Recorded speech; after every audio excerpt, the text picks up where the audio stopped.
Next story I have here is about the ridiculousness happening in the southeast Nigeria. The eastern part of Nigeria. The Igbo region of Nigeria, where there's been a lot of killings and stuff. Like people, and this one is very personal to me because I'm Igbo, right? And you see people who claim to be Igbo nationalists, right? They claim to be Biafra nationalists, IPOP nationalists, or whatever it is they claim to be. But how can it be that you love your region so bad or so much, but then you go around killing your own people? Like, how can that be, though? Like, how can that possibly ever be? That you love your people so much, but then you're killing your own people, hindering development in the area, making security to be a major concern. There's not a lot of development happening in your area because of all these ridiculousness that you guys do. Right?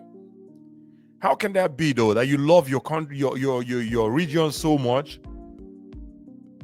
but you're perpetrating all this stupidity, kidnapping people, killing people, maiming people, running around, not letting people go about their businesses freely?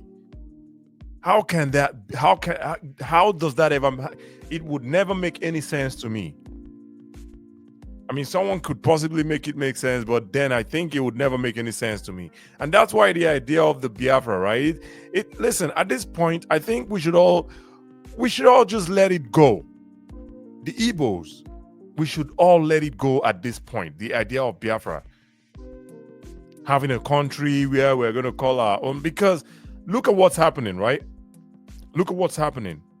We have a country we call our own, right? And you have a bunch of people killing us. And I'm not saying the country Nigeria is perfect. No, it's not perfect. But look at where we are. We have our own region where we have 5 states that are just around each other. The eastern states, right? The southeastern states, right? And shout out to President what's his name? Tinubu, by the way, for creating the Southeast Development Commission. I talked about this the other day on my podcast as well. But hey, shout out to President Tinubu for doing that for sure.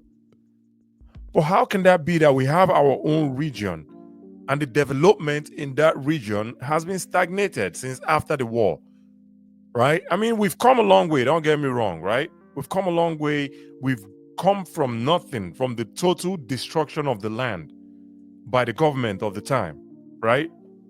The pogrom, the killings by the government, which nobody talks about till this day, right? But we've come a long way from that.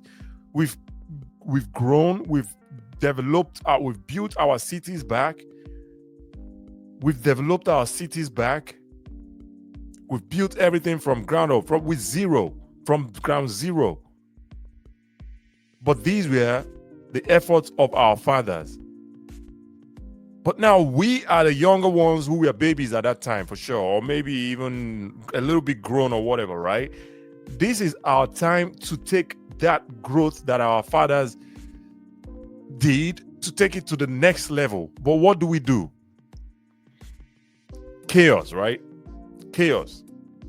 Because that's what we see in Anambra State. That's what we see in Imo State.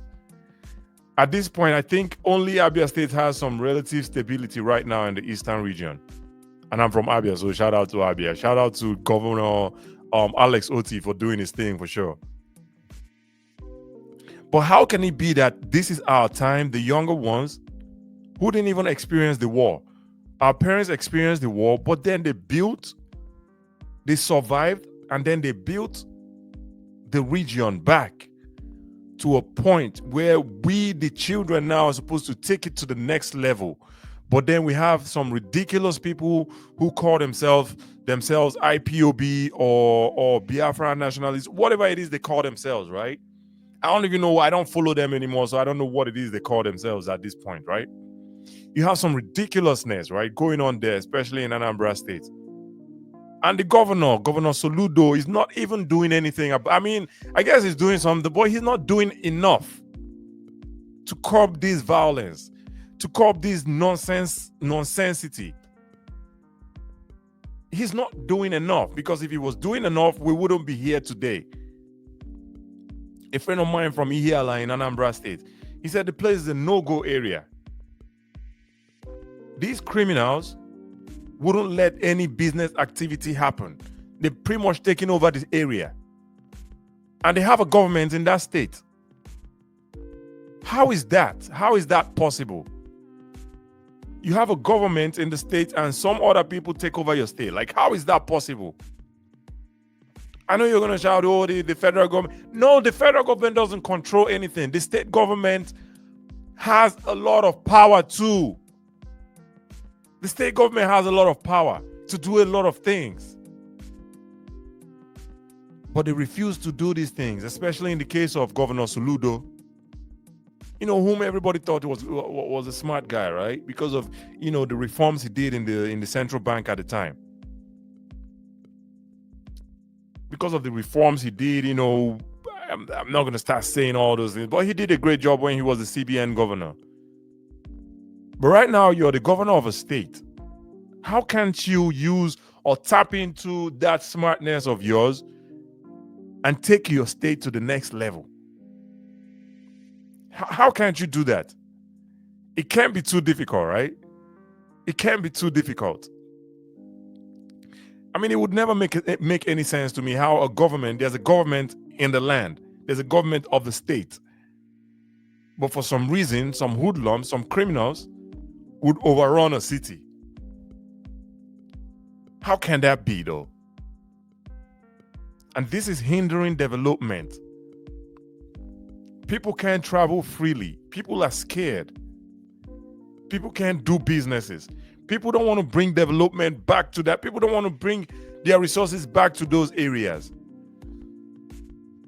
And you're okay with whatever revenue you're generating from a smaller area of the state. You're okay with that when you could tap into every nook and cranny of the state. It would never make any sense to me, man. It would never make any sense to me. But hey, shout out to Governor Alex Oti for sure. I mean, he's doing his thing in Abia State. He was the first governor in the southeast to assure people of 24 hours electricity, and he made it a thing.